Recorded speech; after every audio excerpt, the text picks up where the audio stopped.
Vite comme ça, est-ce que pour toi, des nanars marquants, là, des bons, là, est-ce que tu peux nous en sortir quelques-uns? Là, selon moi? Quelqu'un qui veut, quelqu'un qui veut se plonger dans l'univers nanardesque. Anna des bons. Sans hésitation, Le Manoir de la Terreur de Andrea Bianchi, 1981. C'est Burial Ground? Oui. Hey, je l'ai à la maison. Non, mais ça, il faut le voir en français. Faut que je l'ai pas. Non, faut que tu regardes ça en français. C'est en français. C'est toute la magie opère en français. Les mais voix là-dessus. Déjà en partant, le personnage qui se fait passer pour genre 14 ans, mais il y en a 29. Ouais, c'est ridicule. Mais lui, ce gars-là, faut le savoir, ce gars-là, il a un fanbase encore, uniquement à cause de ce rôle-là. Moi, je trouve qu'il ressemble à Dario Argento, mais en plus petit. Mais oui, enfant. Il ressemble, hein? Ouais, je suis pas la seule à penser ça. J'ai déjà vu ça, de Mini Argento kind of guy. C'est vrai, c'est tellement absurde, ce film-là. Moi, je crois que les films prennent toujours inspiration de la réalité et pas le contraire. Ce qui m'intéresse, c'est qu'on parle des choses, qu'elles soient bonnes ou mauvaises, ça m'est égal. C'est pas de pogner sur le marché, l'art, c'est d'exprimer ce que t'as dans les tripes. What other art form do you create on a schedule? Je dois dire que je trouve que choquer est une qualité. I think it's interesting for an audience to get lost in a different world. We need to know how ideas and emotions are expressed through a visual form.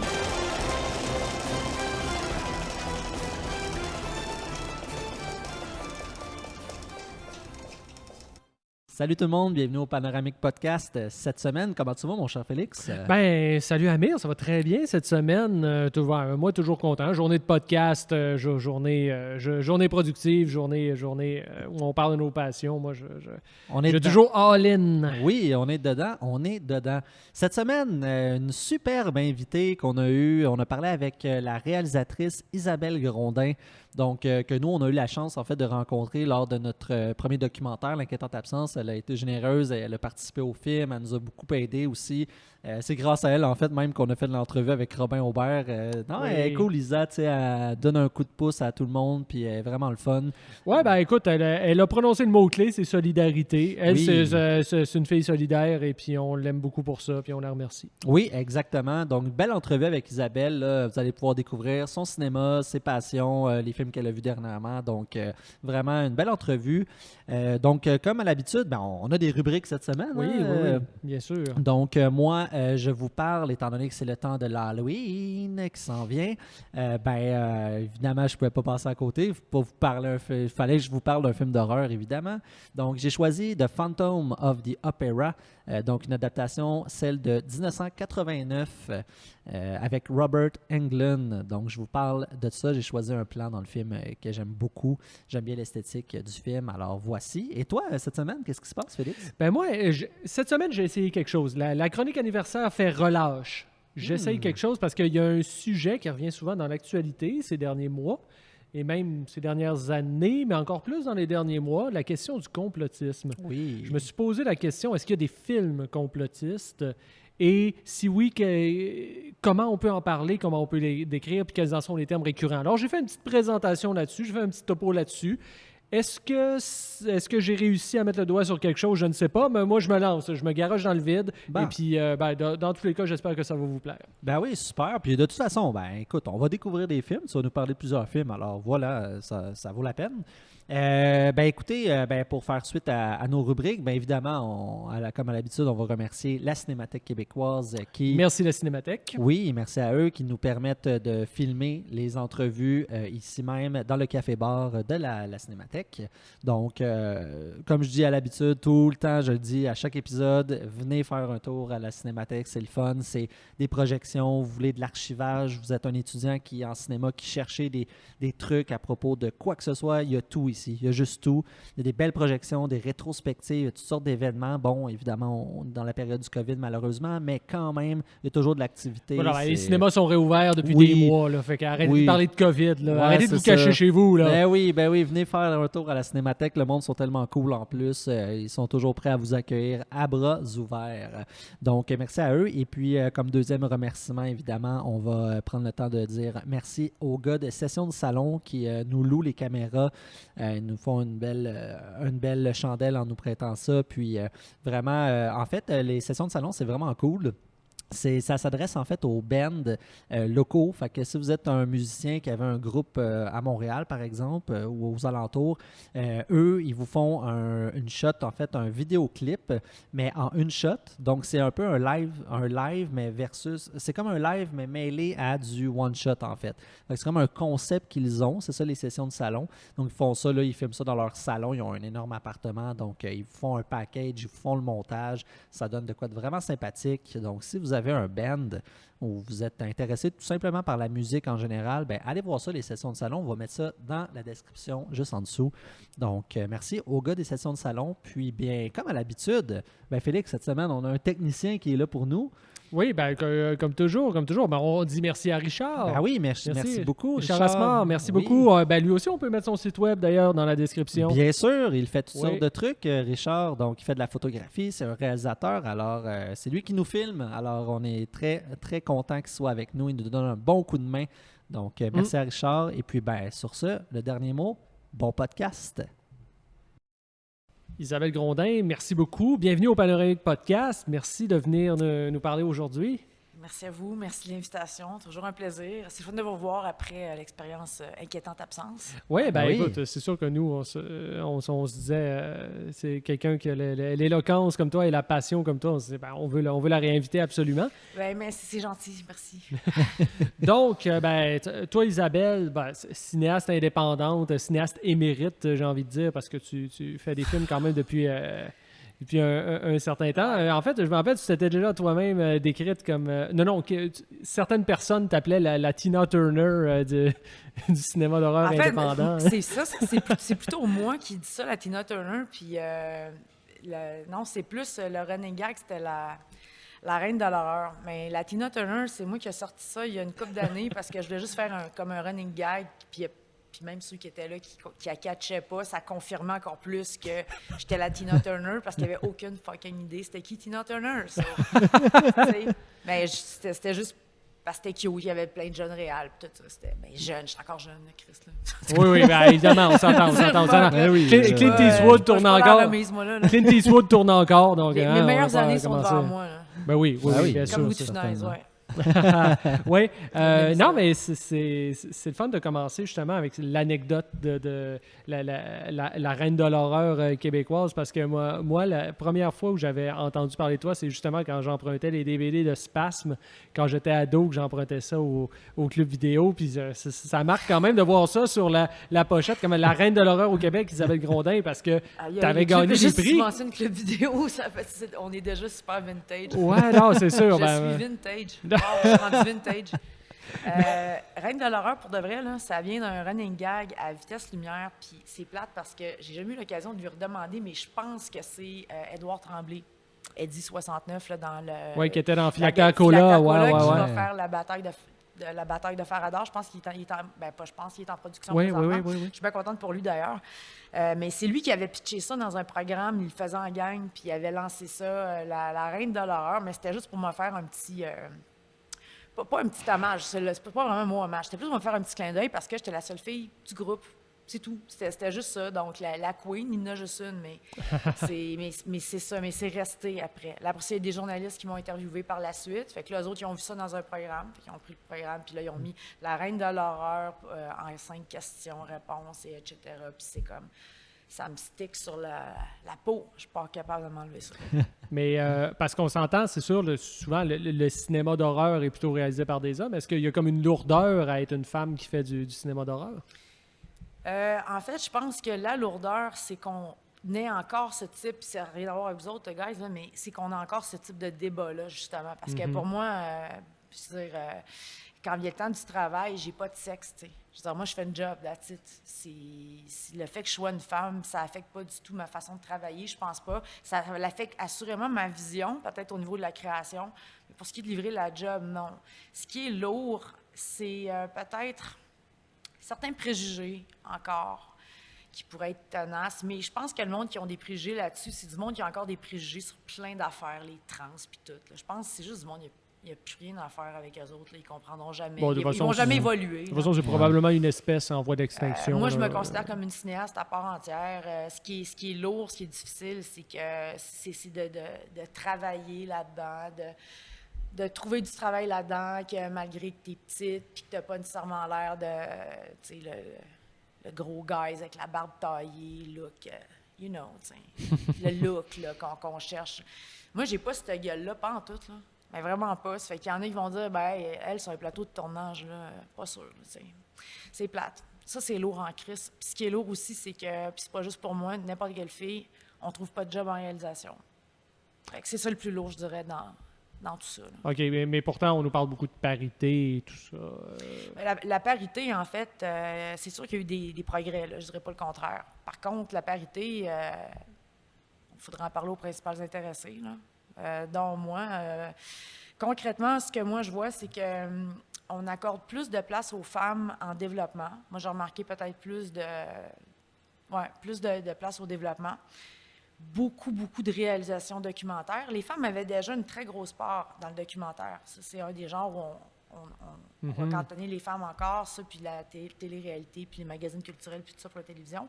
Mais au cinéma, le documentaire, c'est vraiment un style qu'on réserve beaucoup aux femmes, principalement aussi, j'espère me tromper, mais beaucoup pour des raisons financières. Il y a peut-être encore donc la parité salariale en cinéma, le ratio de femmes et d'hommes qui ont des gros budgets quand même, ou des budgets plus importants pour réaliser soit de la télé, soit, moi je vais parler pour mon domaine, je ne m'aventurerai pas sur la télévision, mais en cinéma, des femmes qui font des gros budgets, par exemple, versus les hommes, je suis désolée, mais là, on le fait pas du tout. Là. On est extrêmement en retard.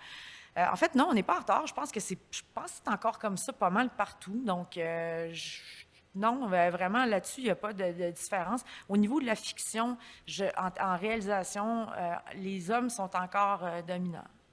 Je vois pas moi, je vois pas d'équité nécessairement. Puis comme je le disais, c'est que il n'y a pas juste les réalisatrices, réalisateurs là-dedans. Il y a aussi les boîtes de production. Il y a comme toute une espèce de... pas de game, mais de...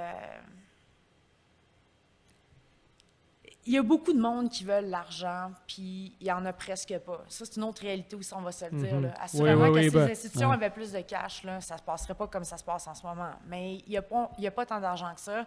Puis là-dedans, il y en a qui ont fait leurs preuves, il y en a qui sont là depuis super longtemps, il y en a qui sont des dieux grecs de notre filmographie. C'est ça, il faut conjuguer tout ça, donner la chance à des nouveaux. Mais ça, parlant justement du marché québécois, de comment on se sépare les sous, justement, il y a beaucoup de gens qui chialent, qui râlent que c'est dur, puis que le monde se décourage, puis ils finissent par lâcher prise. Mais justement, tu penses pas, en fait, qu'il n'y aurait pas une façon peut-être autre, justement, de faire des films au Québec? Si cette formule-là ne marche pas, pourquoi on ne la change pas? On serait-tu archaïque, justement?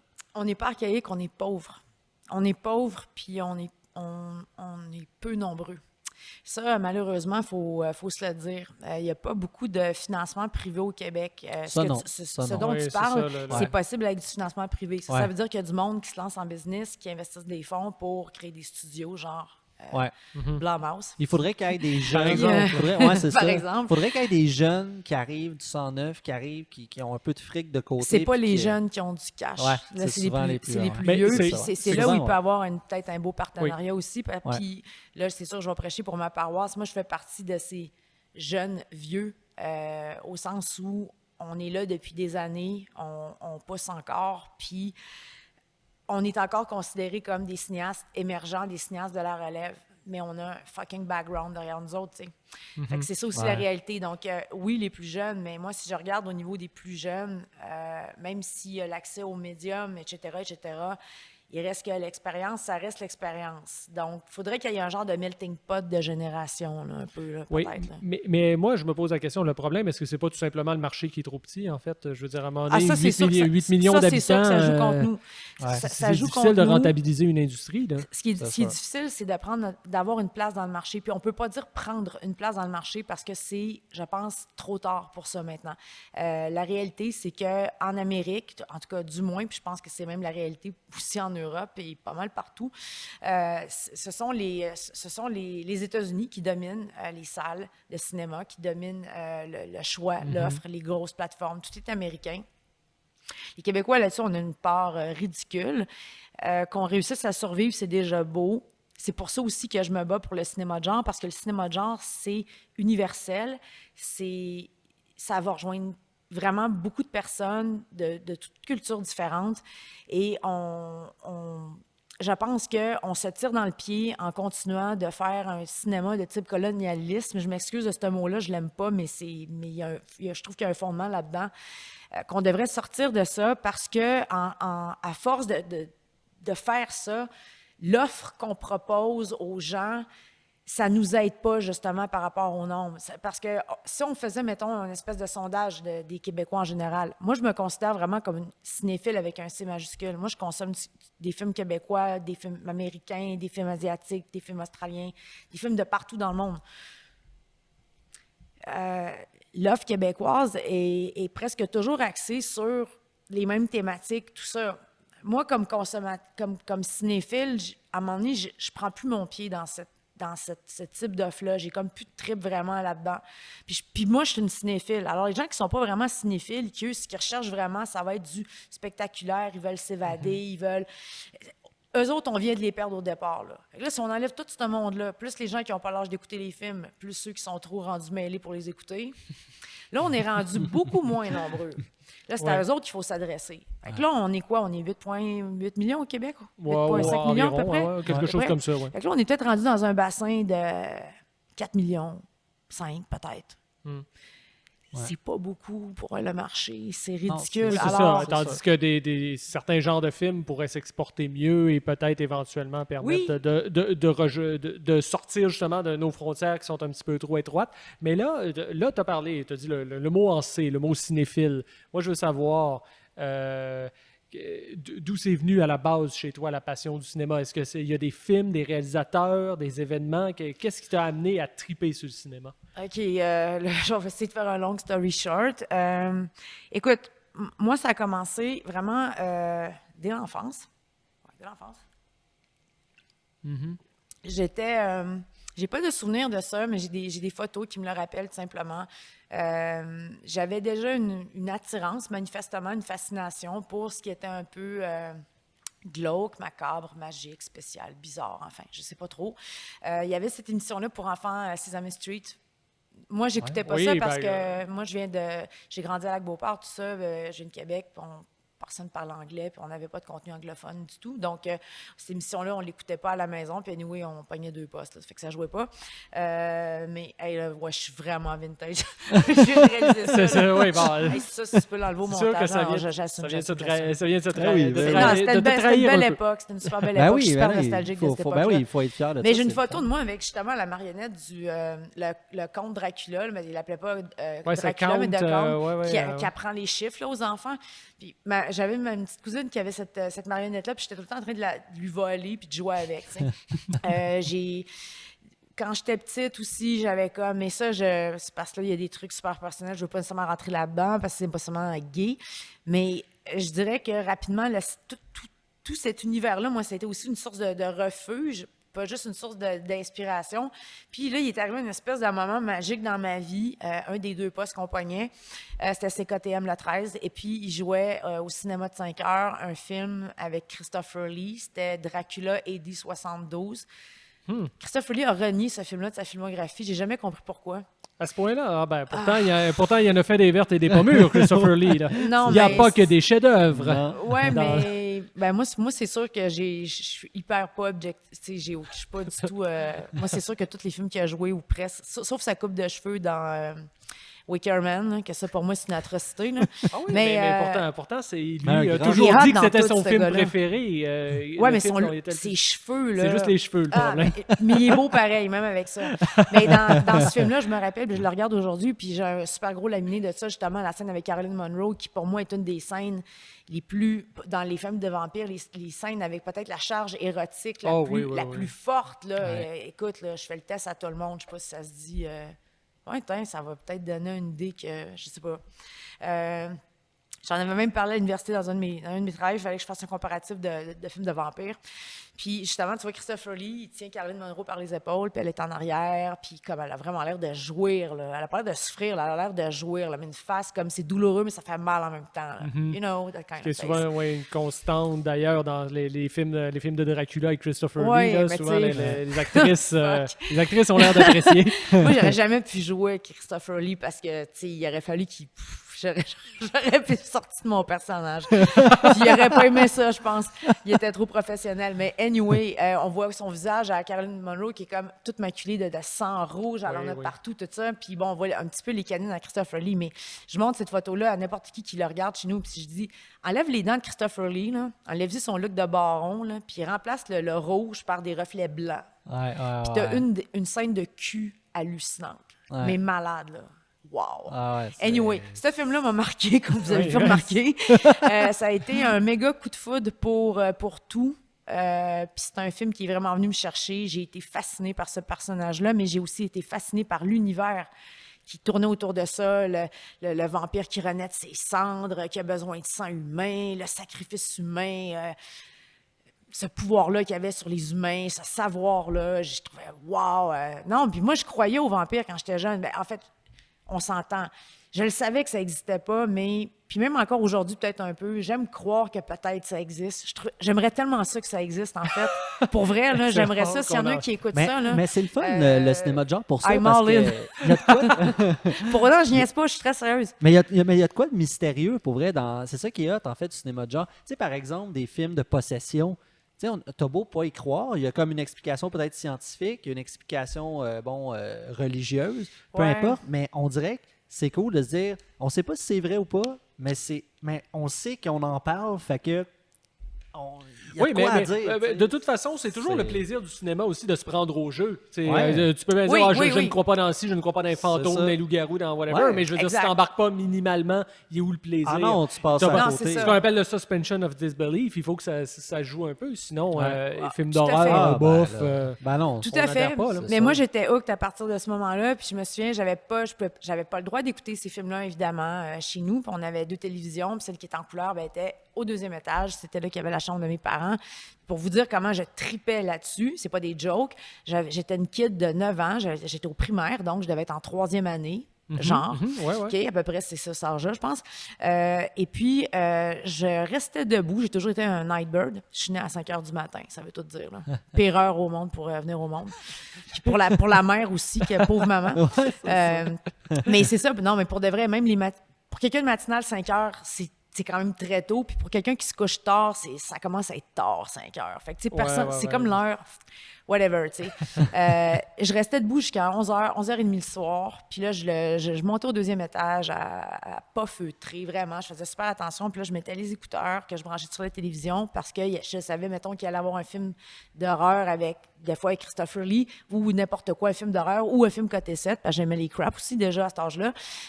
Et je l'écoutais et mes parents s'en rendaient jamais compte. Donc moi, je me suis tapé beaucoup, beaucoup de films. J'étais déjà une grosse cinéphile. De 9 ans jusqu'à mes 14 ans, je me gavais de ça atrocement. Mais à un moment donné, je pense que j'avais 10 ou 11 ans, c'était le Cirque des Vampires. C'est facile de m'en rappeler parce que c'est un de mes films préférés aujourd'hui.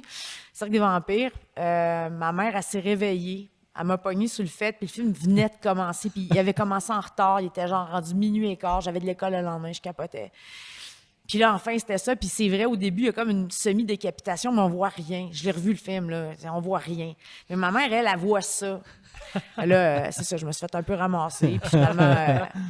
Mais tu as parlé d'une passion pour les films côté 7, des nanars. Là. Ouais. Oui, j'avais une chronique même là-dessus. Oui, je crois qu'à l'époque, tu avais fait des trucs, mais vite comme ça, est-ce que pour toi, des nanars marquants, là, des bons, là, est-ce que tu peux nous en sortir quelques-uns? Là, quelqu'un qui veut se plonger dans l'univers nanardesque. Anna des bons. Sans hésitation, Le Manoir de la Terreur. de Andrea Bianchi, 1981. C'est Burial Ground? Oui. Je l'ai à la maison. Non, mais ça, il faut le voir en français. Je l'ai pas. Non, je pense que je l'ai pas vu en français. Ça en français. C'est en français. C'est toute la magie opère en français. Je vais regarder. Les voix là-dessus. Déjà en partant, le personnage qui se fait passer pour genre 14 ans, mais il y en a 29, c'est ridicule. Mais lui, ce gars-là, faut le savoir, ce gars-là, il a un fanbase encore, uniquement à cause de ce rôle-là. Moi, je trouve qu'il ressemble à Dario Argento, mais en plus petit. Mais oui, enfant, il ressemble, hein? Je suis pas seule à penser ça. J'ai déjà vu ça, de mini Argento kind of guy. C'est vrai, c'est tellement absurde, ce film-là. Mais je l'ai acheté, ce film-là, parce que j'aime quand même l'ambiance, ce genre de film de zombies glauques, à l'italienne, comme on aime les films à l'italienne de l'époque. Mais il y a plein de culs. Vous êtes d'accord avec moi, là, ça n'arrête pas. En tout cas, en français, il y a une scène, là, ça commence littéralement comme ça. Ah, t'as l'air d'une vraie putain. C'est pour ça que tu m'excites. Tu m'excites, t'as l'air d'une vraie putain. C'est pour ça que je t'aime. C'était offert aux adolescents de mon âge. C'était dans l'œuvre vidéo de l'époque. Je veux dire, nous autres, on voyait ça comme film d'horreur, mais on n'était pas niaiseux, en passant. On le savait que c'était de la merde, là, à notre âge. On n'était pas... on avait peur. Non, on savait que c'était de la merde. Mais on l'avait loué pareil. On s'était juste fait avoir. Mais maintenant, j'ai un plaisir fou à voir ça. Sinon, sans hésitation, le château, mais il est dur à trouver. Le Château des Passions Sanglantes, je peux pas vous dire le titre original en allemand. C'est une coproduction de 3-4 pays en Europe. C'est avec Michel Lemoine, Janine Renaud, Howard Vernon. Faut voir le film en français, j'insiste. Faut le voir en français. Ça n'a aucun maudit bon sens. Les Dents de la Mort... Troll 2, mais ça, c'est un classique. Les Dents de la Mort, mettons dans les c'est une version cheap des Dents de la Mer, ça? Non, c'est encore pire que ça. C'est un gars que les requins ne l'attaquent pas parce qu'il a comme un genre de pouvoir magique. Il a hérité d'une dent de requin suite à un combat au Vietnam. Pour vrai, les scénaristes, là, moi, ce qui me fait capoter... Mais c'était bon, maudit film-là. Il arrivait, genre, joué à Ciné Quiz. Autour d'une table, puis il disait, OK, ouais, c'est ça l'histoire. Puis là, il y a des prods, on fait ça, ça va être écœurant. Puis les films se faisaient, genre, tu sais, ça a beau donner de quoi de complètement absurde, mais c'est quand même fou qu'il y ait tous ces gens-là d'impliquer avec le film. Les films se sont faits. Mais c'est ça que j'aime de ces films-là, c'est que les gens qui sont là-dedans, puis j'y pense, Le Lac des Morts Vivants, Jean Rollin, beaucoup de... je pense pas qu'ils signent Jean Rollin, ce film-là, peut-être qu'ils signent maintenant. Moi, ce que j'adore de ces films-là, c'est la générosité. Les gens qui sont là-dedans, là, d'abord, ils n'ont pas dû être payés cher. Puis moi, je fais juste penser justement aux zombies, dans les morts vivants, dans le manoir de la terreur. Il y en a qui sont maquillés à moitié, il y en a qui sont maquillés tout croche. Putain, le lac des morts vivants, c'est le meilleur exemple que je peux te donner. Toutes les scènes qui sont dans l'eau, là, des morts vivants, dans le fameux lac, là, qui est en fait, l'intérieur, c'est une piscine avec des plantes en plastique, OK? Les gars qui sont là-dedans, là, il a fallu qu'ils manquent d'air pour être capables de rester dans le fond, pour faire semblant de marcher dans l'eau. Puis, à un moment donné, il y en a un, on le voit, il est plus capable, il fait comme... Puis il se donne un swing comme pour remonter à la surface, tu sais. On le voit, ça, c'est dans... Tu sais, n'importe quel cinéaste a enlevé cette shot-là de son montage. Voyons non, parce que tu vois le gars dans le background qui fait ça. Mais les autres, ils l'ont gardé. Fait que c'est généreux, parce que tout le monde qui ont travaillé là-dessus, il n'y avait pas de maudite scène. Puis, comme je dis souvent... Il n'y a personne qui passe des heures à travailler sur un film en se disant « All right, je vais mettre de l'argent puis je vais mettre des années de ma vie sur une marde. » Tout le monde, au départ, pense faire quelque chose de bon. Mais il y en a... Ils l'échappent complètement. Ils l'ont pas pantoute. Mais ça reste généreux. Puis encore plus, ceux qui ont de la job ingrate. Puis moi, j'ai eu une formation de 3e assistante réalisatrice. On appelle ça la réalisation de l'arrière-plan, en fait. Fait que tu travailles beaucoup avec la figuration. Puis c'est une job... Puis j'ai été figurante souvent aussi sur des productions. Il y en a qui ne le savent pas, des grosses productions américaines, tout ça, qui venaient tourner ici. Là, j'ai fait de la figuration. C'est super ingrat être figurant. C'était écœurant. T'es le premier arrivé. Ça, t'as un salaire d'un marde, tout. On te voit quasiment pas. Faut quand même tout que t'aies les costumes, puis tout pareil. Faut que tu fasses qu'il fasse chaud quand il fait fret. Whatever, OK? Mais ce monde-là, justement, qui sont là-dedans, ils ont dû être payés une somme ridicule, puis ils ont accepté de le faire, puis ils étaient contents. Puis je me dis... Il y a quelque chose de touchant là-dedans qui fait que j'adore ces films-là autant que j'adore les films d'horreur qui sont super bons. C'est ça, en fait. Ouais, puis tu sais, c'est drôle, ça me fait penser, tu dois connaître quand même bien, toi qui aimes beaucoup le cinéma italien comme nous aussi, les films d'horreur italiens, Bruno Mattei. Ah, mais lui, c'est un plagieur. Ouais, ben, un gros plagieur. Moi, mais j'adore c'est l'aspect que j'aime moins de lui. Par contre, pour le reste, c'est quand même intéressant parce que quand même, c'est vraiment un cinéphile. C'est quelqu'un qui aimait vraiment ses compères, puis que il aimait le cinéma, puis il voulait, puis ça donnait quand même des trucs cool, mais c'est ça, après son approche, bon, moi, il y a des choses que j'aime moins aussi, Mais tu sais, des fois, ils prenaient déjà des shots de documentaires pour combler des films de Ouais, du fiction. stock film. C'est ça, ouais, mais ça, le stock film, c'était pas inclus, il y en avait plein. Ouais, non, c'est ça. Mais lui, c'était son trademark quasiment. Là. Ouais, tu sais, il prend la musique du film, genre de Dawn of the Dead, tu sais, pour... Je vais aller plus loin que ça. Moi, je me rappelle, il y avait une stratégie de marketing aussi à l'époque. Aujourd'hui, ça serait illégal de faire ça, mais à l'époque, des vidéoclubs avec les VHS, tu pouvais vraiment te faire fourrer au sens où tu pouvais louer des fois 2, même parfois 3, ça m'est arrivé, c'est mon record, 3 fois le même film avec 3 pochettes différentes. Fait que tu le sais pas, t'es toute mêlée. Des titres différents. Des titres différents. Puis je me rappelle, Bruno Mattei, il y avait une de ces pochettes, là, les morts vivants qu'on voit là-dessus, c'est les morts vivantes d'un autre nanar que j'avais oublié comment, je peux oublier, La revanche des mortes vivantes, que certains considèrent comme le premier film gore français de Peter Harson. C'est un film de cul, littéralement. Il y a eu plein de scènes de porn qui ont été rajoutées. C'est des scènes vraiment hardcore, pour de vrai. Ça, je dis, on est tellement rendus frileux, là. On verrait ça aujourd'hui, on ferait comme My God. Déjà, juste, tu sais, déjà dans des films de Léoné, je me rappelle, je regardais, c'était quoi déjà? Je sais plus c'était lequel de Léoné qu'on regardait, mais en tout cas, je regardais ça un soir avec mon beau-père, puis c'était en français, parce que lui, il aime mieux les écouter en version française. Fait que là, on regardait ça, là, puis c'était comme, tu sais, à un moment donné, t'as genre le personnage, je pense de Clint Eastwood, où il arrive dans un hôtel ou quelque chose de même, puis là, la matrone est là, puis là, t'as le patron qui est là, puis là, il fait juste, genre, il crie ça une baffe sur la gueule, il dit, ah ouais, il va préparer le lit dans la chambre, la petite pute, tu sais, quelque chose de même. Puis t'es comme, tabarnak, ça mais en fait, aujourd'hui, impensable. Ça, c'est impensable. Et pour quelques dollars de plus, celui-là. Ouais, mais ça se pourrait fortement. Ouais. Tout à l'heure, tu avais parlé de Jean Rollin, puis je vais essayer de faire une transition pour amener au prochain sujet que j'aimerais aborder, mais Jean Rollin, c'est quand même un cinéaste on dirait que depuis que j'ai rencontré décédé, en plus. Il était, oui. Mais ouais, parce que c'est un cinéaste qui a été redécouvert à un moment donné. Puis aujourd'hui, il y a vraiment des gens, des critiques qui vont essayer de soutenir que non, mais c'était quand même un auteur, c'était quand même quelqu'un qui amenait des thématiques intéressantes. Alors que de son vivant, il était reconnu comme un gars qui faisait du nanar absolu. Aujourd'hui, tout un courant qui le redécouvre un peu. Je ne sais pas si tu as une anecdote à dire avant que j'enchaîne. En fait, moi, j'ai une chose à dire, puis ça va être pour lui rendre hommage, sincèrement. Jean Rollin, c'est un grand incompris. Jean Rollin, selon moi, c'est un peintre, d'abord et avant tout, mais qui était prisonnier dans le corps d'un cinéaste. C'est-à-dire que ce gars-là, pour la plupart, je dirais 98% de ses films, et je mets quiconque au défi de faire l'exercice suivant, faites pause à n'importe quel moment dans un film de Jean Rollin, vous allez avoir une image d'un esthétisme magnifique, avec un style, un genre unique, qui relève vraiment des tableaux, d'une peinture, selon moi, plus que d'un style de cinéma. Malheureusement pour lui, et avec son côté très poétique, parce qu'il est écrivain aussi, il m'a dédicacé un livre. C'est peut-être ça l'anecdote, mais je l'ai vu quelques années avant sa mort. J'ai été très contente de le rencontrer. C'est un type très généreux, qui est bien conscient, qui s'est déjà fait huer, pitcher des tomates. Le monde pitchait des poignes, des tomates. En France, ça a été un massacre. Le viol du vampire, son premier film. Ça a été un massacre. Les sièges de cinéma pour les lancer sur l'écran. Oui, il était considéré comme l'Edward français. Ça, il est bien conscient. Mais je regarde des films aussi mauvais que ça me vient pas spontanément. Et pourtant, j'en connais plusieurs. Mais pour moi, c'est ça. Sa force à Jean Rollin, c'était sa composition d'image. Malheureusement, quand c'était en mouvement, ça levait pas. En fait, là, l'autre challenge, c'est que tu peux écouter un film de Jean Rollin sans faire un fast-forward ou carrément un stop-eject. C'est plate. Mais c'est très naïf, en fait. Ça fait un peu dadaïsme, un peu...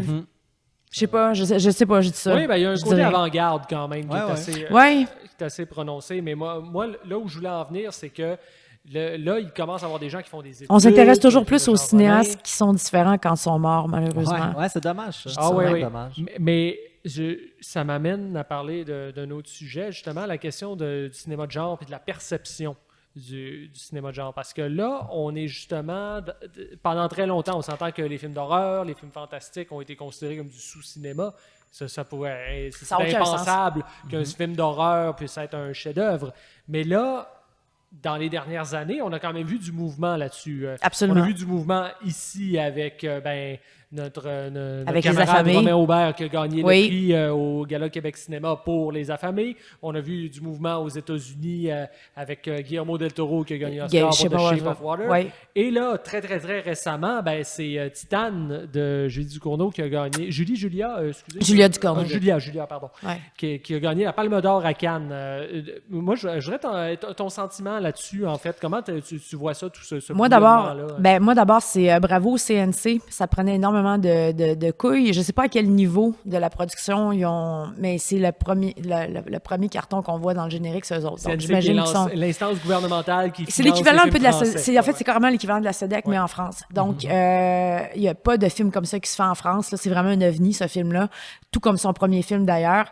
Moi, ce que je pense, en fait, ce que j'espère, plus que ce que je pense, ce que j'espère, c'est que ce film-là va peut-être, parce que là, justement, tu viens de le dire, il y a eu Les Affamés, là, il y a eu Shape of Waters, puis il y en a d'autres aussi qui commencent de plus en plus à être considérés comme des films. Il y a Criterion aussi au niveau de la distribution. Il y a des boîtes, justement, qui accordent beaucoup plus de place, mettons, au cinéma de genre, puis qui leur font vraiment, vraiment une super belle place, pas juste au niveau du film d'horreur, au niveau de la science-fiction, du fantastique, du western, peu importe, mais de la comédie également. Moi, ce que j'espère de tout mon cœur, c'est que ce film-là va enfin changer certaines mentalités, à savoir, on peut faire du contenu complètement bizarre, qui sort complètement des sentiers battus, qui répondra pas à 90% de tes questions, mais les gens vont tellement adorer qu'ils vont faire salle comble à chaque fois. Moi, j'ai vu le film récemment. Le film, c'était sa 3e semaine en salle, ce qui est un miracle pour un film français ou un film québécois, tout court. 3 semaines, là, à part certains gros noms ici au Québec, il n'y a personne qui fait ça. Là, 3 semaines. Au Québec, ça peut parfois arriver, mais ça va être un film avec Louis-José Hood. Oui, c'est ça. Ça va être super rare. Ça va être super rare, tu sais. Ce film-là, justement, j'essaie d'imaginer le pitch, j'essaie d'imaginer justement tout le processus en prod. Ça a demandé énormément de souplesse parce que, justement, sans rien spoiler au film, mais là, quand même, le film se fait un bout, mais tantôt, vous m'aviez dit que vous ne l'aviez pas vu ou je ne sais pas trop quoi. Non, pas encore. Mais donc, sans rien spoiler, si on est rationnel, le moindrement, là, on est un comité, là, on analyse ce projet-là, là, j'imagine, d'abord, ça, là, c'est quelque chose qui me fait beaucoup de peine. J'espère me tromper. Je pense que la SODEC n'aurait jamais financé ce film-là. Jamais. Puis je trouve ça super triste. Puis j'espère me tromper, puis il est encore temps de changer, puis de montrer que ça peut changer cette mentalité-là. Ça serait génial qu'il y ait quelque chose de similaire au Québec qui nous fasse rayonner comme ça à travers le monde, mais qui n'est pas un drame encore, qui est quelque chose de différent, avec une saveur très différente. Julia Ducournau montre une saveur des Français qu'on connaissait pas. On ne savait pas que les Français pouvaient avoir ce type de cinéma-là, ce type de couleur-là. C'est super. C'est très fort pour le pays, pour là-bas aussi. Là. C'est pas juste elle. Là. C'est toute sa culture aussi qui en bénéficie du film. C'est un film qui répond pas à aucune question. Puis c'est ça, sans rien spoiler, j'essaie juste d'imaginer. Ouais, mais... vous l'avez vu dans les trailers, elle fait des genres de danse érotique avec des voitures. Bon, ça, je ne vais rien spoiler. Là, on le voit même dans le trailer. Bon, je pense pas que ça existe en vrai des endroits comme ça, mais mettons quelqu'un là, qui veut intellectualiser. Puis Julia Ducournau, c'était son 2e film. Puis son premier, c'était un film indépendant. Donc, c'est pas comme si c'était une fille qui avait une longue feuille de route. Puis son premier film, ça parle de cannibalisme. Il y a énormément de sexualité. C'est super edgy, tout ça. Bon...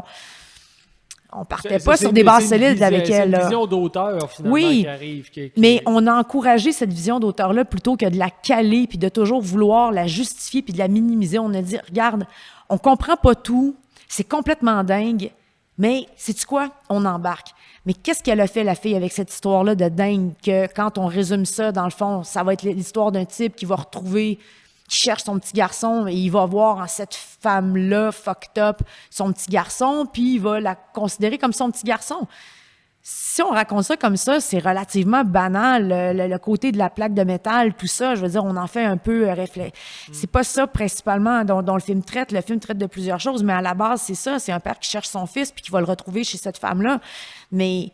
c'est comment que c'est raconté, cette histoire-là. C'est complètement... C'est un bijou, d'abord. Là. C'est un masterpiece, ce film-là. Pour moi, c'est... Wow! Est-ce que c'est pas...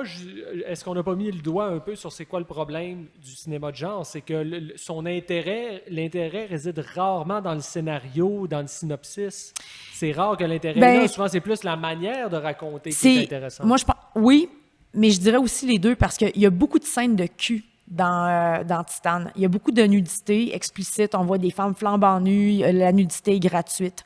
La nudité n'est pas du tout justifiée. J'ai adoré. Inutile de vous dire.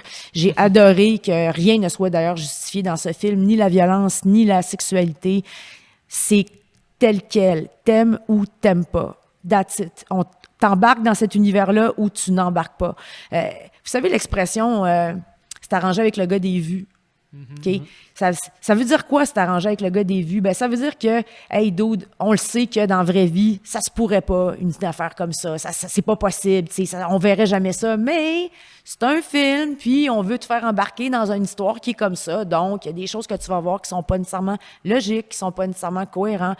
Alors, le film, en ce sens-là, c'est un chef-d'œuvre parce que le film se démarque de tout, absolument tout, l'offre des dernières années et a une saveur unique. C'est unique comme film. Couleur, ouais, c'est ça. Puis tu sais, les films de genre, ça veut pas dire que juste parce que c'est plus formel puis que le scénario est peut-être un petit peu moins travaillé, il y en a des très bons aussi, mais tu sais, je pense que c'est des films qui peuvent faire réfléchir aussi, tu sais, c'est des films qui ont je veux dire, un bon Dario Argento, si ça fait pas réfléchir quelqu'un, c'est parce qu'il comprend pas c'est quoi, par exemple. Là, je pense quand même. C'est une question de sensibilité aussi. Il y a des gens qui... puis en vieillissant aussi, moi, c'est quelque chose que j'ai remarqué chez les gens autour de moi. On devient plus sensible. Puis on dirait que, je sais pas, on est plus choqué facilement, on dirait, par certaines choses. Ouais, peut-être. C'est pas mon cas, mais moi, je le vois autour de moi, des gens qui écoutaient du stock assez élevé il y a peut-être 10 ans, puis aujourd'hui, oups, non, sont... Mais c'est l'époque aussi, je pense. Oui, l'époque, ça fait on vit d'une époque qui est de plus en plus intolérante, de plus en plus corsetée. Avez-vous vu Squid Game?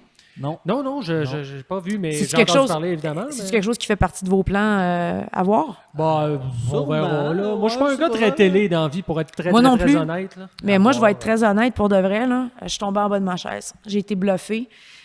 Et j'ai pensé justement à est-ce que ça aurait pu avoir du financement ici, considérant l'histoire, considérant dans quel univers ça a lieu, tout ça. Pourquoi il y a du monde riche qui paierait de l'argent pour voir du monde jouer à des jeux inspirés de jeux pour enfants? C'est bien niaiseux. Il y a des centaines de millions de personnes. Pas parce que je veux suivre la masse. J'étais curieuse de voir qu'est-ce qui créait un tel engouement. Alors moi, je l'ai commencé, Squid Game, et je l'ai dévoré. C'est hyper bien écrit, c'est hyper brillant. Il y a un portrait de société savoureux dans ça. Ça fait du bien de voir des nouvelles bouilles, nouveaux castings, une nouvelle culture aussi. On est dans la culture sud-coréenne à mort. Les paysages qu'on voit, c'est pas le Times Square, enfin, c'est Séoul, puis plein de... Les Sud-Coréens sont très forts. Hein, mais c'est magnifique, là. C'est complètement dingue. Il y a des bouts, on a l'impression d'être à l'intérieur d'un jeu vidéo. Oui, la violence est gratuite, hyper gratuite, mais si tu embarques dans le concept puis que tu lâches prise un peu sur certaines choses, je peux te promettre que tu vas avoir peut-être parmi les plus beaux moments de télévision que tu vas avoir dans ta vie. Moi, je suis pas une fan de télé. Il y a la plupart des séries télé, je les ai pas vues. Sincèrement, celle-là m'a vraiment bluffé. Pour vrai, j'aurais aimé ça dire « Oh non, Et moi, je me suis dit « OK, c'est un ersatz de bataille royale avec des sauts, genre Casa Papel style. » Parce que quand on regarde l'histoire, ça a l'air d'être ça. Non, mais ça s'arrête là. À part du monde réuni pour un jeu, puis que ça peut être meurtrier, puis qu'on se devine qu'il va en avoir un, arrête ça là, ça s'arrête là. Et les sauts, bon, moi, je trouvais que ça faisait un peu copier sur la Casa del Papel, mais de la façon que c'est fait, etc. Non, ça n'a rien. C'est vraiment... c'est assez unique. Là. Si c'est inspiré, là, l'inspiration est ça. Là. Le reste, c'est complètement ailleurs. Là. Bon, écoute, on prendra ça en note. Ouais, puis le temps file, j'aimerais ça peut-être parler un peu, on parle de sujets tabous, on parle de justement les perceptions de l'audience, des spectateurs, comment on voit les films. Comment tu décrirais tes films à toi? Si quelqu'un ne connaît pas le travail d'Isabelle Grondin, c'est quoi tes thèmes, c'est quoi tes obsessions, c'est quoi un peu tes films? Hey boy, ça, je ne m'avais pas demandé souvent, celle-là. Je me demandais si on l'a déjà demandé. Oui, bizarrement, oui. Ouais, le monde l'écrit. Il y a des gens qui vont écrire des affaires, mais ils vont le faire demander. Je dirais que mes films, je les décrirais surtout dans les dernières années, dans le genre, je dirais, ce qu'on appelle des psychosexual, c'est-à-dire un mélange de drame psychologique. Puis la sexualité n'est jamais gratuite dans mes films. La sexualité fait partie de mon travail de plus en plus. J'essaie de définir. C'est super difficile pour de vrai. Dans mes thématiques récurrentes, là, je suis obligée d'admettre là, avec le temps, là, définitivement la solitude, la folie, la sexualité déviante ou sexualité qui est particulière. Si on n'aime pas le mot déviant, mettons. Ouais. J'aime pas le mot déviant, mais j'en trouve pas de meilleur. Là. Trouble, trouble. Oui. Ouais, d'ailleurs, c'est ça, ma compilation court-métrage, fallait que je définisse, là, la deuxième, j'ai fait contre trouble. C'est ça. Je définis. Ouais. Trouble et déviant. Ça serait ça, pour l'instant, mes courts-métrages. Là, le premier que je suis en train d'écrire en ce moment, c'est beaucoup plus un thriller, mais encore là... Ton premier long métrage, on parle. Mon premier long... Là, ça, c'est mon Ouais. premier long métrage original, parce que j'ai fait Les Oubliés avant, qui s'est pas encore rendu en production, mais on lâche pas, il y a encore des portes ouvertes. Là, c'est rendu en Australie. La dernière fois, c'était rendu en Chine. En tout cas, ça se promène. Ça bouge. Ça bouge. Tant que ça bouge, c'est pas mort. Il y a espoir. C'est Mais là, bien, c'est ouais. vraiment mon premier original. Le premier original, c'est beaucoup plus axé sur le trailer. J'adore le trailer, moi, dans la Ouais. vie là, de tous les jours. Je veux faire des films que j'aime voir. Alors moi, j'aime être décoiffée quand j'écoute des films. J'aime ça me faire amener ailleurs. J'aime ça me faire dire d'aller là, mais d'aller là. J'essaie d'offrir ça aussi aux spectateurs dans mes films. Puis, tu sais, tantôt, je vous disais La Reine de l'horreur.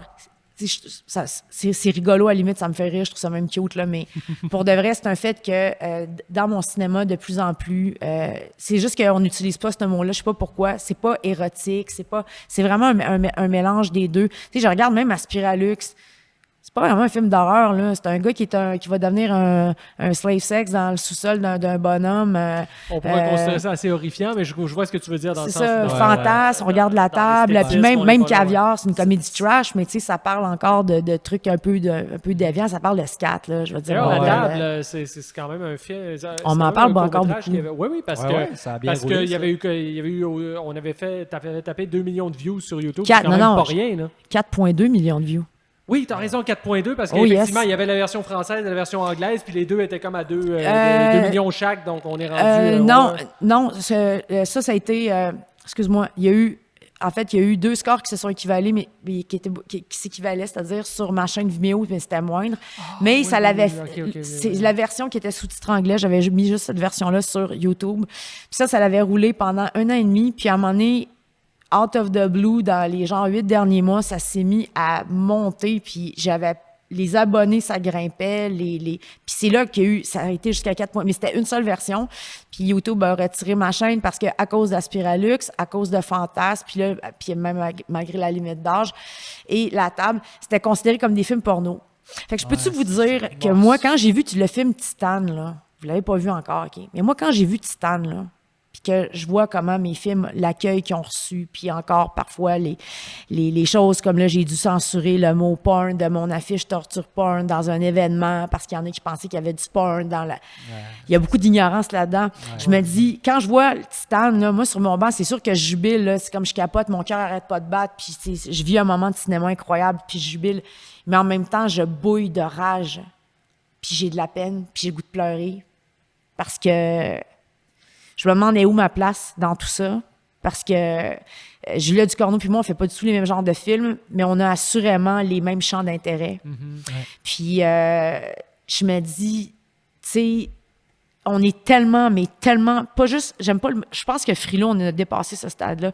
On est rendu, en voulant ouvrir le débat sur l'acceptation de tout le monde, puis on fait plus de jokes gratuites sur ci, sur ça, c'est le respect de tous, on respecte les femmes, on respecte la différence corporelle, on respecte les religions, on respecte les cultures, en ayant tout, et c'était nécessaire, j'aime mon époque pour ça. Mais en faisant ça, on a jeté le bébé avec l'eau du bain, pas à peu près, parce que là, on a atteint une autre extrême. Donc, moi, je suis dans l'époque, vous aussi. parce Non, que on est en dans voulant- l'époque de l'extrême, mais on le sait, l'histoire l'a démontré, il y a une époque qui s'en vient, où ça va être complètement le contraire. Et Titan, selon moi, est un film précurseur de ce mouvement-là. On va revenir à une décadence, mais dans le respect cette fois-là. Oui, parce On que va le à voir force de autrement. à force de vouloir respecter tout le monde, on a fini par brimer tout le monde. Puis Parce les qu'il y a gens beaucoup de se nudité dans sentent, Titan, se mais les sentent femmes étouffées. dans le film ne sont pas des femmes objets. Elles sont pas là pour leurs attributs physiques. Leur nudité, elle est naturelle dans le film, autant que la nudité masculine. Donc, on le voit, là, que c'est hyper décadent. Quand on regarde dans notre époque, ce film-là, je comprends que ça a fait une bombe. J'avais vu quelques films qui étaient en nomination à Cannes, je les ai pas tous vus. Mais dans ceux que j'ai vus, mais-en que ça a dû être une bombe. Aïe, aïe, Titane dans l'eau. Ouch! Hey, pour vrai, là, c'est comme... ça a dû fesser dans le dash. Je ne sais pas comment que les gens étaient dans la salle à la première. Ça devait être... les puritains, là, ils devaient capoter. Ah ben oui. Ou jouir, c'est ça. selon. Avec Gaspard Noé, là, le monde, ils sortent de la salle, sont en tabarnak. Puis, ouais, mais là, je pense que ça change, puis c'est pareil. Il commence à avoir une écœur en titre qui s'installe aussi, là, de l'espèce de cancel culture. J'espère qu'elle ne durera pas trop longtemps parce qu'elle fait chier plus qu'elle plaît à du monde, je pense, à date. Moi, ce que je trouve dommage aussi de ça, de toutes les cancels puis les politiques correctes, c'est bon que tout le monde se respecte. Il faut être clair là-dessus, comme tu disais. Mais je pense que qu'est-ce qui est dommage, c'est que surtout, par exemple, une série, je regarde en ce moment, là, je me suis procuré la série Rome, que j'aime beaucoup. Tu sais, la série Rome, je veux dire, il y a des scènes de cul tout le temps, il y a des femmes qui se font maltraiter, mais il ne faut pas oublier, c'est l'histoire. C'est une histoire qui date d'il y a 2000 ans. C'est ça. Fait que ça, c'est représenter n'est pas cautionné. C'est ça que les tenants de la cancel culture ne comprennent pas. Exactement. Exact. Tu relates, on relate pas 2021 dans Rome, là, on relate une histoire qui date d'il y a 2000 ans. Exact. Ça se passait comme ça se passait de même. Il y avait des esclaves, les femmes se faisaient traiter de même, c'est ça. Mais sans vouloir m'éterniser sur Titane, je fais juste dire que Titane, justement, sa force, c'est que le film avait ces couilles-là d'avoir aucun contexte historique. On peut pas dire, dans le temps, ça se faisait comme ça, ou dans ces pays-là, il y a tel meurtre. Non, ça existe nulle part. Ça existe nulle part. Ça existait dans la tête d'une scénariste qui a mis ça à bout de bras. Si un jour elle voit cette entrevue-là, bravo. Ouais, moi, j'avais bien aimé Julia Grave, Ducorneau, d'ailleurs. bravo. Je t'admire cool, énormément. Ouais, pour vrai, moi, je consomme, je vais faire un petit hint, là, le bistrot de l'horreur, c'est sur le Filmo TV. C'est cool, c'est une gang. Ah ouais, je connais pas. C'est une gang qui font justement, qui discutent de cinéma pendant 1 heure, 1 heure et demie. Puis ils parlent de cinéma de genre, mais vraiment pointu. Puis c'est vraiment le fun, là, vous pourriez aimer ça. D'ailleurs, il y a un des gars là-dedans, c'est François Cognard, qui a été producteur sur Amer d'Hélène Cattet puis Bruno Forzani. Je l'ai pas vu. C'est des gens qui font des films là, vraiment. Ça a été un gros hit à Fantasia, ça, je me souviens. Ouais, c'est vraiment un éloge, un hommage au Giallo. C'est vraiment cool. Le maniérisme absolu, là, ouais. c'est Cattet et Forzani. Là. C'est vraiment...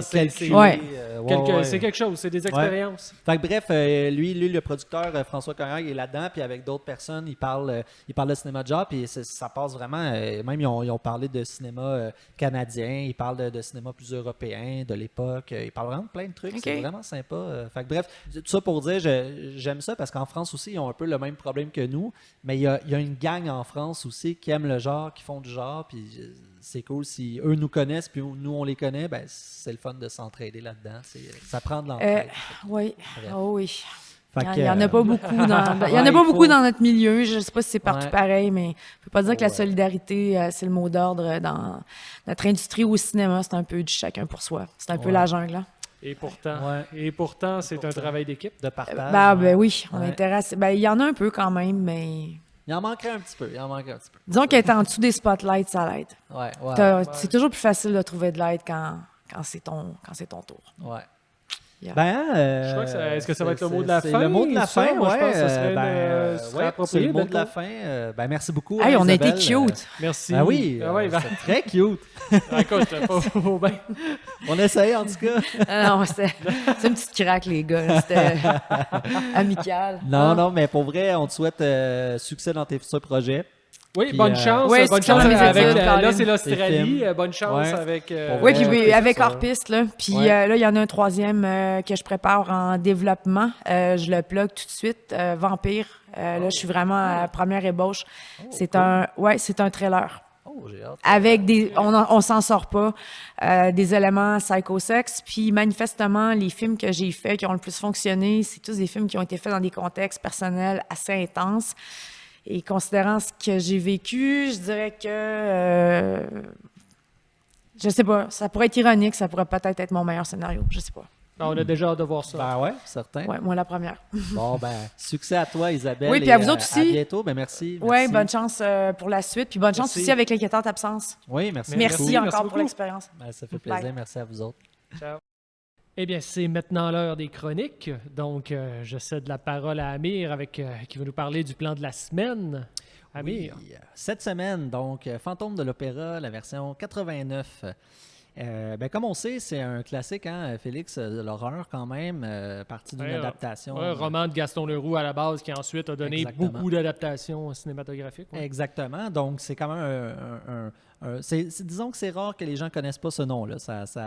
Il y a connotation avec le cinéma d'horreur, avec ça. Et donc, très intéressant. Moi, j'aime beaucoup cette histoire-là et j'adore la musique également de ce film, le thème et tout. C'est magnifique. Et donc, pourquoi j'ai choisi ce plan-là cette semaine, c'est que le film est vraiment intéressant parce que c'est la version clairement la plus gore, l'adaptation du roman. Donc, ça, j'ai trouvé ça vraiment le fun parce qu'en plus, il y a Robert Englund. Donc, et là, le film il sort en 89. Donc, si les nostalgiques du cinéma des années 80, Robert Englund, c'est pas mal le prime time parce que 5 ans avant, qu'est-ce qu'il fait? Il fait Freddy Krueger. Donc, Nightmare on Elm Street. Donc, il devient un grand classique réalisé par Wes Craven. Et là, en 89, il y a ce réalisateur-là, Dwight H. Little, qui fait ce film-là. Et puis, c'est vraiment une adaptation très sombre, très dark, très gore aussi. Il y a quand même des effets visuels assez malades. C'est vraiment un bon James des années 80, là, comme on les aime. Puis en plus, il y a Robert Englund. Fait que c'est vraiment... Est-ce qu'il la joue comme Freddy avec un peu... J'ai pas vu le film. Il la joue-tu de la façon un peu humoristique ou s'il est dans un autre registre? Je te dirais, il y a quand même peut-être des petits moments, oui, mais clairement des cheesy punchlines. Là. Ça, il y en a. Là. Il y en a, puis c'est génial. Là. Ça rentre, mais peut-être moins comique que Freddy, un peu moins humour noir, mais quand même des punchlines badass, là, à la Robert Englund. Fait que ça, c'est vraiment cool.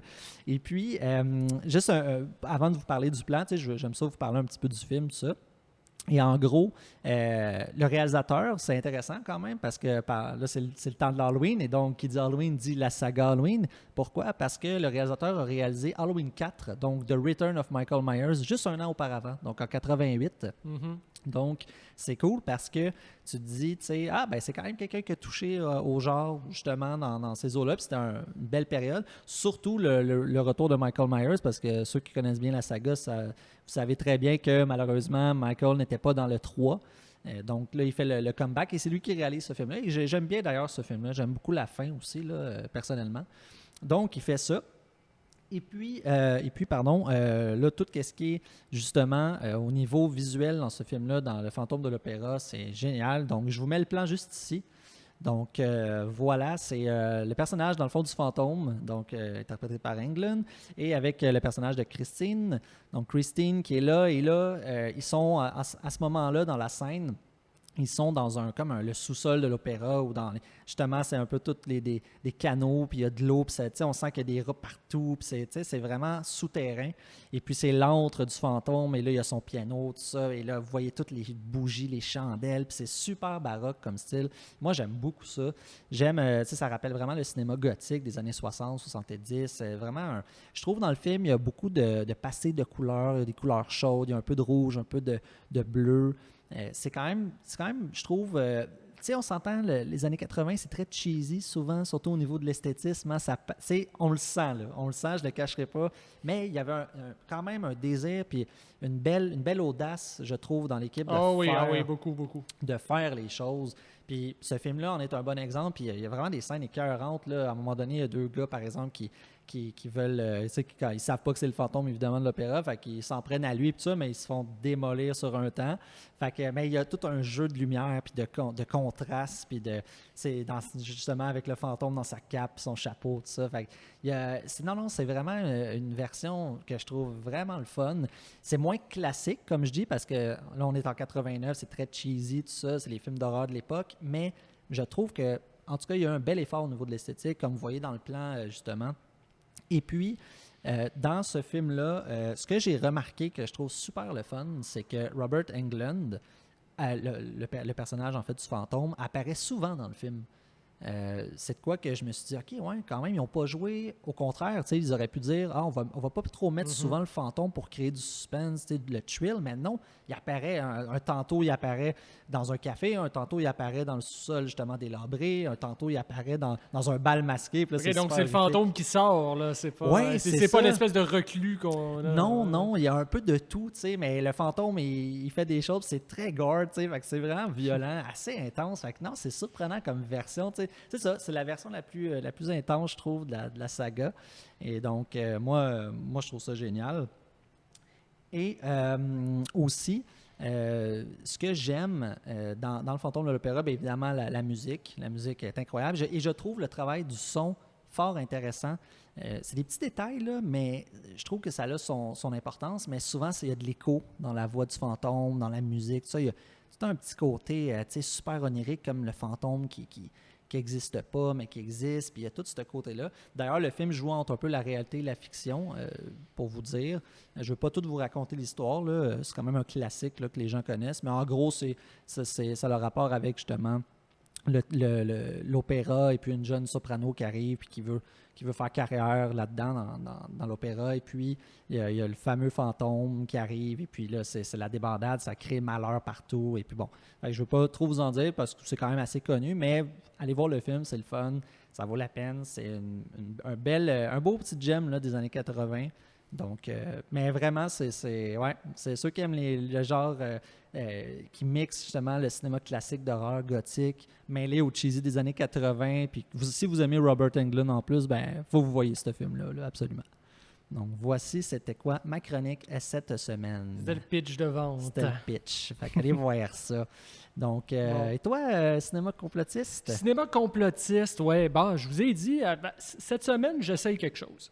J'essaye quelque chose parce que c'est un thème qui revient tellement souvent dans le débat public ces temps-ci, la question du complotisme, que forcément, j'ai fini par y réfléchir. Puis j'ai fini par me dire, OK, est-ce qu'il y a moyen comme de réfléchir un peu la pratique artistique à partir de ce thème-là? Et c'est ça que je vais essayer de faire avec vous autres. Ben déjà, on s'entend, première des choses qu'il faut qu'on fasse, il faut qu'on définisse c'est quoi le complotisme. Première des choses.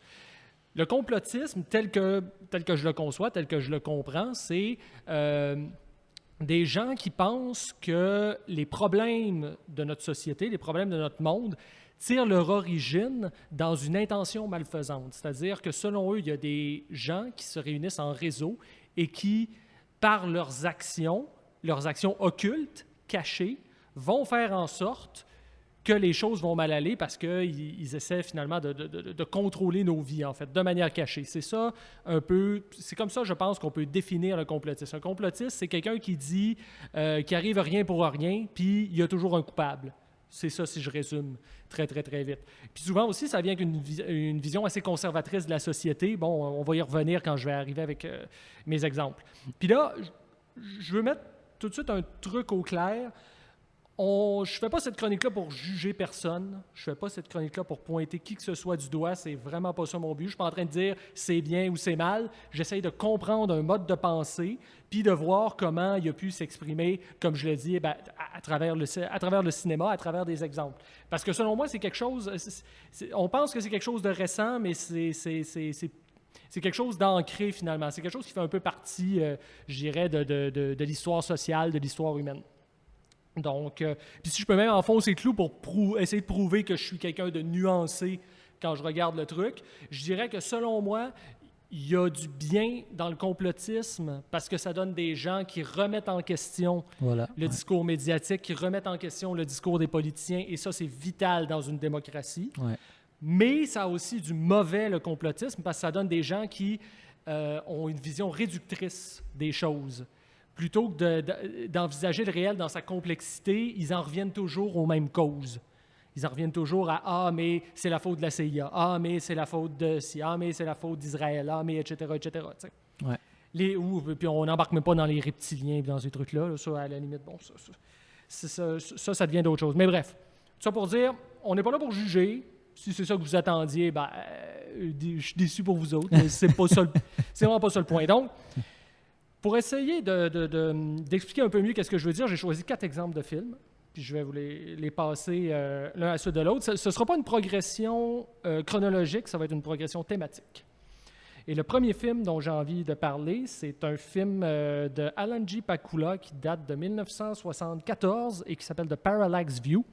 Donc, c'est un film vraiment la période New Hollywood classique où on a Warren Beatty, un des acteurs forts de la période, qui joue le rôle d'un journaliste qui se retrouve à enquêter sur une série de meurtres qui ont rapport avec l'assassinat d'un candidat à la présidence américaine. Donc, ça se passe un peu après l'assassinat. Il y a des gens qui disparaissent et lui, il essaye de mener l'enquête pour comprendre pourquoi.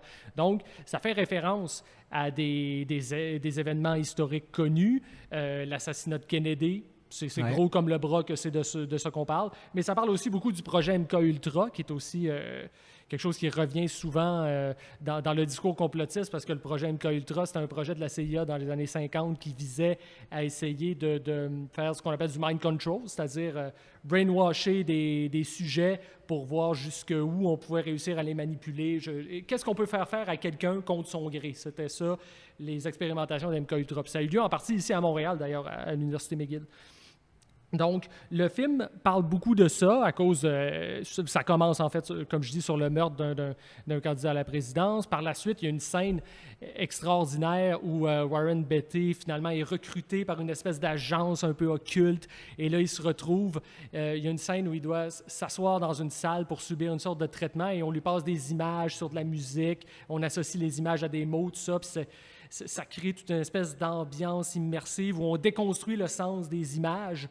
On va commencer par lui montrer des images de famille, après ça des images de politiciens, puis là on termine avec des images de l'Allemagne nazie, puis on mélange tout ça pour créer quelque chose de vraiment lourd, de vraiment malaisant, qui fait en sorte qu'à un moment donné, on se dit « mais qu'est-ce qu'on est en train de regarder ?» Mais c'est intéressant parce que la scène est filmée justement d'une manière où on ne voit pas Warren Beatty, où on voit en fait seulement qu'est-ce que lui expérimente. Donc, le MKUltra, c'est nous autres qui le subissons en fait dans cette scène-là. C'est ça qui rend ça On est vraiment... aussi spectateurs, exact. Oh, oui, on est impliqués dans le truc. C'est ça c'est un des traits de génie de ce film-là.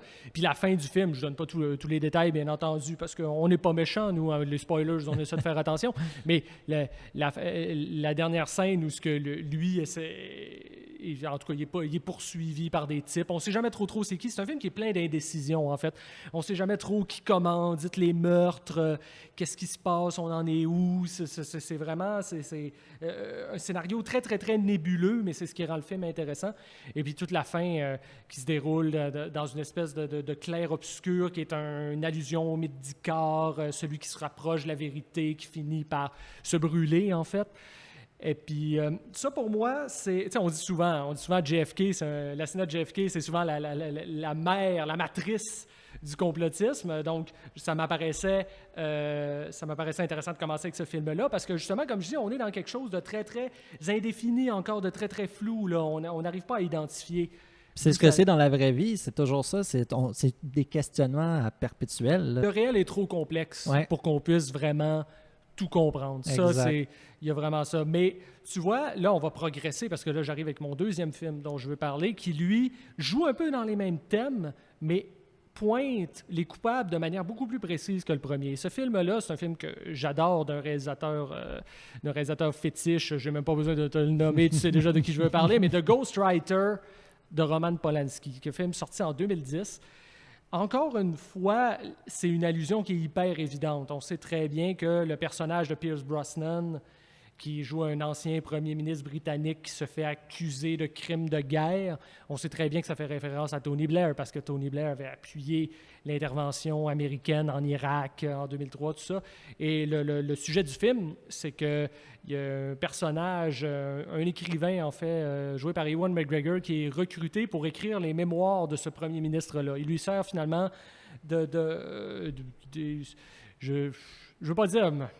on va dire le vrai mot, c'est un nègre littéraire. Ça a l'air qu'on n'a pas le droit de dire ce mot-là en 2021, mais bon, qu'est-ce que vous voulez? Ça a l'air, c'est comme ça. Mais bref, il est recruté pour l'aider à écrire ses mémoires. Et puis finalement, plus il fait des recherches, plus il se rend compte que ce que le premier ministre en question, l'ancien premier ministre, lui raconte est faux. Donc là, à partir de ce moment-là, il va commencer à se poser des questions sur comment les choses se sont réellement passées, puis il va tomber dans toute une histoire d'intrigue qui mêle la CIA, qui mêle toutes sortes de choses. C'est un film qui est superbement bien écrit, qui est extrêmement intéressant. Et puis, c'est intéressant parce que, tu sais, souvent, on dirait que le hasard fait drôlement les choses parce que, bon, j'ai dit tout à l'heure que j'étais un grand fan de Polanski, c'est vrai, je suis un grand fan de son cinéma, mais on sait que comme personne, bon, le fait de boire du champagne avec des filles de 13 ans dans un jacuzzi, je n'approuve pas ces gestes-là. Non. Que ce soit je différencie l'homme et l'œuvre, mais c'est quand même ironique de voir que cette histoire-là qui datait des années 70, qui faisait en sorte qu'il ne pouvait plus retourner aux États-Unis, est ressorti pile au moment où il était en train de terminer le film. D'ailleurs, il a fini pendant qu'il était en garde à vue, il finissait le montage, il donnait ses instructions à distance au monteur, tout ça. Il s'est retrouvé comme rattrapé par cette histoire-là, puis il a signé à domicile dans son chalet en Suisse en attente de peut-être se faire déporter aux États-Unis. Finalement, la déportation n'a pas eu lieu. Et puis, bon, je suis presque en train de sonner complotiste moi-même en disant ça, là, je sais, mais c'est juste pour dire que des fois, le hasard fait drôlement les choses quand même. Ouais. C'est étrange que c'est pile au moment où il faisait ce film-là qui est très subversif, qui est très critique de la classe politique mondiale. C'est étrange de voir que c'est à ce moment-là que cette histoire-là est arrivée. Là, j'arrive à mon troisième film. Là, on va aller encore un cran plus loin. Le troisième film, c'est aussi un film très, très connu. C'est Eyes Wide Shut de Stanley Kubrick. Classique. 1999, la sortie. D'ailleurs, l'année de la mort de Kubrick. Un autre drôle de hasard. Ouais. Mais bon. Fou, hein, quand même. On veut pas que le monde vire fou. Quand non, même, là, non, hein? Calmez-vous. Là. On parle juste de cinéma. Il n'y a pas de lien. Il n'y a pas de lien. Il n'y a pas de lien. Mais bref, pourquoi je dis qu'on va un cran plus loin, c'est que, bon, parler de l'intrigue rapidement pour ceux qui ne l'ont pas lu, qui l'ont pas vu, pardon. Ça parle d'un couple, en fait, de bourgeois new-yorkais joués par Tom Cruise et par Nicole Kidman. Donc, à un moment donné, Tom Cruise, c'est un mariage qui va mal, tout ça, et ils n'arrivent plus à communiquer entre eux, ils ont vraiment des problèmes relationnels très forts. Puis à un moment donné, par hasard, Tom Cruise rencontre un de ses anciens potes qui lui dit « Ah, ben moi, son pote est pianiste. » Il dit « Moi, je joue du piano dans des fêtes privées un peu bizarres, tout ça. » Puis il titille avec ça, puis Tom Cruise trouve le moyen de se faire inviter dans une de ces fêtes-là. Et là, il est témoin de trucs vraiment étranges, de scènes de débauche, oniriques, en tout cas, bref. Pour ceux qui ont vu le film. Et puis, là où je dis qu'on va un cran plus loin, c'est que là, on sort un peu de la sphère politique, puis on tombe dans l'idée d'un sous-monde qui évoluerait en dehors qui évoluerait en dehors des regards. Donc là, vraiment, puis ça, c'est un thème qui revient très souvent chez les complotistes à cause de, évidemment, bon, il y a eu l'affaire Jeffrey Epstein, il y a eu toute l'affaire Weinstein des hommes aussi. ultra puissants qui géraient le monde, dans le fond. Oui, c'est ça. Mais ça va avec l'idée d'une corruption des mœurs aussi, très, très forte. Je te disais en introduction que ça vient souvent avec une vision conservatrice de la société. Ouais. Mais là, on parle de gens qui commettent des crimes sexuels épouvantables et qui réussissent à s'en tirer parce qu'ils sont très riches, parce qu'ils tirent les ficelles en arrière, parce qu'ils sont chums avec les politiciens. C'est des choses tristes, mais qu'on a vues malheureusement à l'affaire Jimmy Savile en Angleterre. C'est exactement la même chose. Jimmy Savile, qui est un animateur très populaire de la BBC, je crois, qu'après sa mort, on a su que c'était un pédophile qui avait violé des dizaines et des dizaines de personnes. Mais finalement, il a toujours réussi à éviter les soupçons parce qu'il était pote avec la famille royale, parce qu'il y avait des connexions un peu partout, parce que c'était une vedette, parce que ci, parce que ça. C'est des choses tristes, horribles, mais qui malheureusement existent. Et ça, ben, ça marque la psyché collective. Exactement. Et ça fait que, justement, il y a des films qui vont traiter de ces thèmes-là. Et là où c'est intéressant, c'est que, en fait, Kubrick a basé ce film-là sur une nouvelle de Arthur Schnitzer, qui est un auteur autrichien qui a écrit ça en 1926, qui s'appelle Traum Novel, La Nouvelle Rêvée. En tout cas, je ne parle pas allemand, je prononce probablement horriblement mal. Mais bref, c'est intéressant parce que on parle d'une nouvelle originale qui a été écrite à Vienne dans les années 20, qui se passe dans ce cadre-là, qui est transcrite à New York dans les années 90. Et moi, j'ai lu la nouvelle, c'est la même intrigue. C'est la même intrigue, là. Donc, on voit que c'est des thèmes, finalement, qui sont assez anciens, tout ça.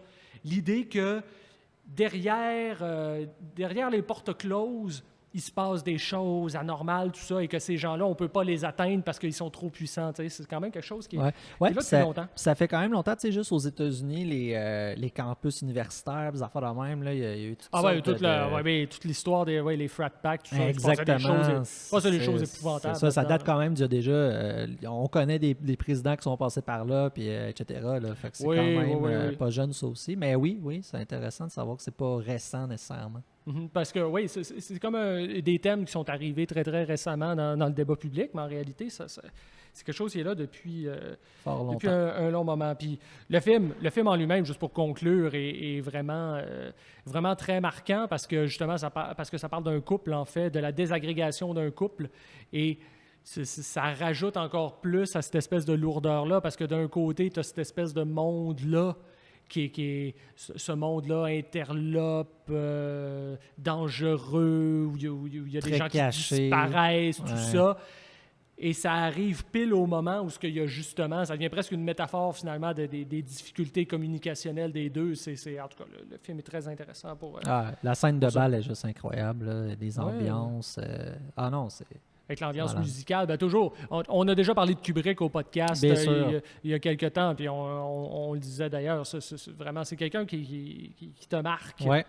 Kubrick, c'est du cinéma qui te marque. C'est pour ça que c'est un grand. C'est un grand, tout simplement. Et là, j'arrive à mon dernier film, qui est, selon moi, le complotisme ultime. Vraiment, c'est le nec plus ultra. Et ce film-là, à mon avis, à ma lecture des choses, c'est They Live de John Carpenter. C'est vrai que c'est bon, They Live. 1988. Incroyable, ce film-là. Extraordinairement savoureux. C'est bon. Où on a un personnage qui est un espèce de vagabond, qui a de la misère à trouver sa place. C'est un peu le contexte des années 80 aussi, avec la déprime économique, tout ça. C'est plus difficile qu'avant. La génération des baby boomers sont rendus un peu plus vieillissants. Puis pour des générations plus jeunes, c'est plus difficile de faire sa place parce que le contexte des années 80, c'est le contexte Reagan, tout ça, l'individualisme. C'est lourdeur. Oui, tout à fait.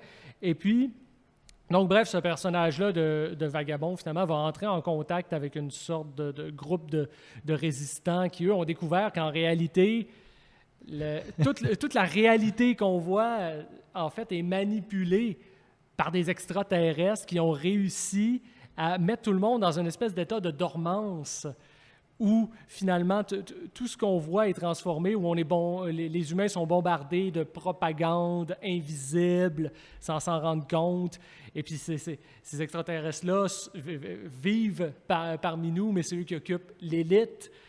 Et là, évidemment, j'ai même pas besoin de vous dire le reste. Vous comprenez bien que tous les thèmes du complotisme sont là. L'idée d'une élite qui agit dans l'ombre, l'idée de gens qui sont dans l'idée que la masse est amorphe et manipulée, tout ça, mais qu'il y a des gens qui réussissent et qui, eux, voient clair dans tout ce jeu-là, puis il y a même tout le concept. L'idée des lunettes est géniale parce qu'ils ont inventé des sortes de lunettes qui permettent de voir la réalité.